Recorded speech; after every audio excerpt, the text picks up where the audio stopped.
Températures en baisse mais activité à la hausse pour les bénévoles de la Croix-Rouge.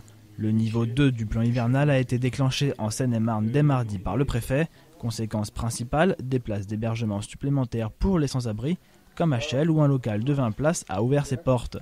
Un dispositif indispensable dans une période où de plus en plus de SDF font appel au SAMU social. D'habitude, en fait, on a nos habitués, plus ou moins. Mais là, on peut avoir des gens qu'on ne connaît pas et qui demandent à être transférés vers un centre d'hébergement pour la nuit. Autre mesure, l'intensification des maraudes, ces rondes de nuit menées par des bénévoles du SAMU social. Ces jours-ci, elles sont devenues quotidiennes sur le secteur. On a un appel de notre responsable pour qu'on en fasse davantage. Donc on se mobilise encore plus et on fait des maraudes supplémentaires les jours où il n'y en avait pas de prévu. Automatiquement, dans la mesure où il fait plus froid, on va proposer de façon plus insistante aux personnes qui sont dehors de se faire héberger. Bien sûr, ce n'est pas pour autant que les sans-abri vont forcément accepter de rejoindre un hébergement. D'ailleurs, ils ne le peuvent pas tout le temps.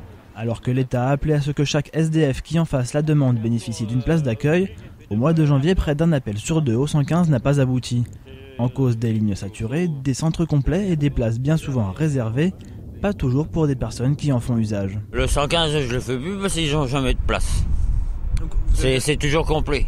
Même quand j'étais encore avec ma copine, de toute façon, ils pouvaient pas, le 115 ne se permettait pas de nous mettre à l'hôtel.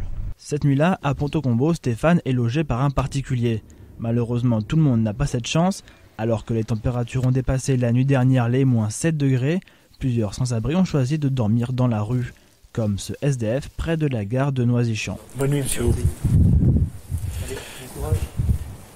Couvrez-vous bien.